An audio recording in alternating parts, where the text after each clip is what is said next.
আসসালামু আলাইকুম। কেমন আছেন আপনারা সবাই? আশা করি ভালো আছেন। আল্লাহর রহমতে আমিও ভালো আছি।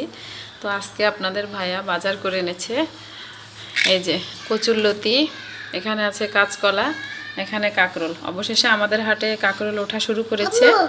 জি আম্মু, কত করে নিয়েছে কেজি? 100 টাকা কেজি। এই যে 1 কেজি এনেছে। আর লাউ, সব হচ্ছে চিংড়ি মাছের তরকারি। এদিকে আছে শশা আর চিংড়ি মাছও এনেছে। আজকে চিংড়ি মাছগুলো সুন্দর, একেবারে সবজি খাওয়া চিংড়ি। এটা হচ্ছে ছোট ছোট। কতটুকু, 1 কেজি নাকি? কত নিয়েছে 1 কেজি চিংড়ি? 600।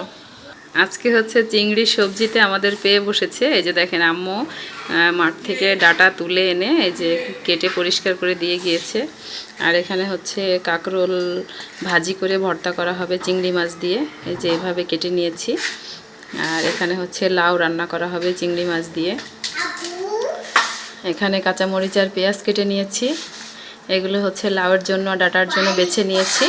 এগুলো আর বাছা হয়নি, এগুলো আস্তে আস্তে ধুয়ে নিয়েছি। এগুলো হচ্ছে ভর্তার সঙ্গে দেওয়া হবে কাঁকরোলের সঙ্গে। আর আলাদা চিংড়ির ভর্তা করা হবে, আর আলাদা হচ্ছে চিংড়ির ভর্তা করা হবে। এই পাশে হচ্ছে লাউ চিংড়ি রান্না।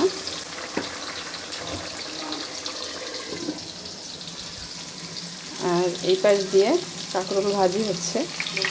কাঁকরোল ভেজে আবার ভর্তা করা হবে।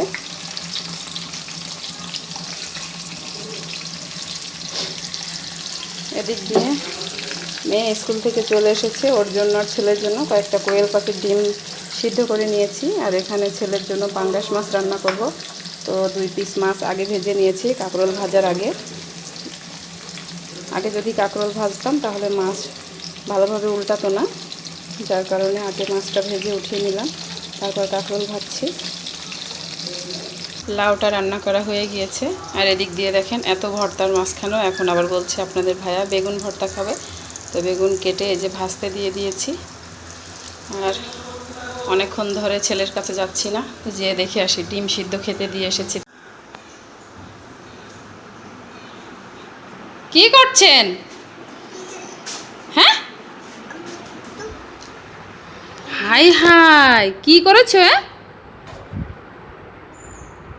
কি করেছো? ডিম খাচ্ছ? কই খাচ্ছ? কি করেছো এগুলো? খাবে? খাও। সে নিজে ডিম ছেলার চেষ্টা করছে। এদিক দিয়ে দেখ। আয় হাই, আমার সামনে তো ভালোই ছিল, এখন কি হলো?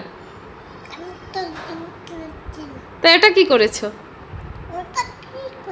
তা আম্মু আম্মু রান্না করতে গেছি, তুমি এ ফাঁকে নষ্ট করেছো ডিম? তুমি ডিম নষ্ট করেছো? হুম, বাবু তুমি ছিলে খাও আর ভাইরে খাও। এ দেখো নষ্ট করতেছে। আপুকে জিজ্ঞেস করো খাবে, বলো খাবে। খাবে না? বলে একটা খাও। বলে তুমি আমার ভালো আপু না?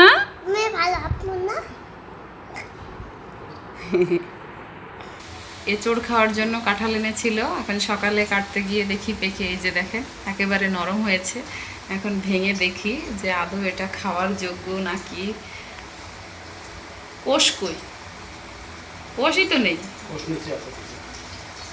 নিচে।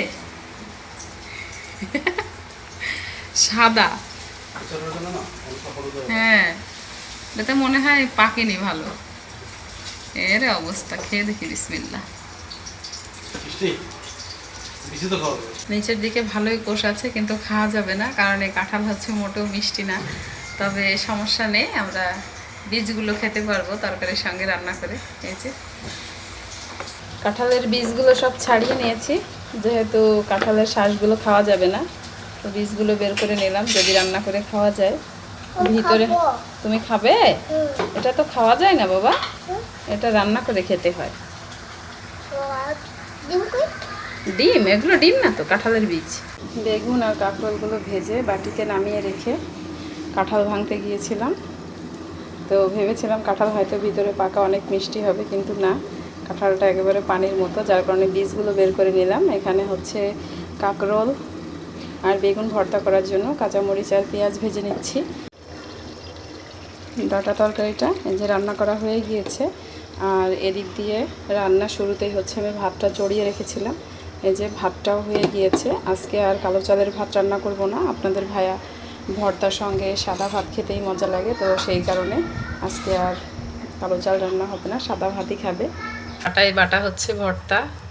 আপনাদের ভাইয়া যখন দেশে থাকে না, আমার খুব বেশি একটা ভর্তা খাওয়া হয় না, তার কারণ আমি আর মেয়ে পছন্দ করে না, যার কারণে খাওয়া হয় না। কিন্তু আপনাদের ভাইয়া যখন দেশে আসে প্রচুর পরিমাণ ভর্তা খাওয়া হয়, কিন্তু সে বলে যে ব্লেন্ডারে বেটে ভর্তা করার চেয়ে পাটায় বেটে ভর্তা করার মজাই আলাদা। তো বাটার দায়িত্বটা তার থাকে, এই যে সে বেটে ভর্তা করছে। প্রথমেই হচ্ছে চিংড়ি মাছ ভর্তা হচ্ছে, আর এখানে আছে দেশি ধনে, এই যে আমাদের মাঠ থেকে তুলে আনা, এই ধনে পাতা দিয়ে ভর্তা করা হবে। চিংড়ি মাছ কি প্রায় বাটা শেষ? এরপরে কাঁকরোল বাটা হবে। চিংড়ি মাছ বেটে এই যে এখানে নামিয়ে নিয়েছে, আর এখন বাটা হচ্ছে কাঁকরোল। কাঁকরোলের সঙ্গে চিংড়ি মাছ দেবে না? এগুলো চিংড়ি মাছ, আর এখানে হচ্ছে কাঁকরোল ভর্তা। এখানে আবার বেগুন ভর্তা হচ্ছে, বেগুন ভর্তা পাটায় বেটে হচ্ছে। প্রতিদিনের মতো এই যে সব কিছু নিয়ে এসে খেতে বসে গিয়েছি, আর মেয়েটা হচ্ছে ঘুমিয়ে পড়েছে। আমরা আজকে দুইজন খাবো। বাবু তো ঘুমাচ্ছে না, ডাকিনি। ডেকে দেখো তাহলে। বাবা মেয়েকে ছাড়া খাবে না, ডাকতে গিয়েছে।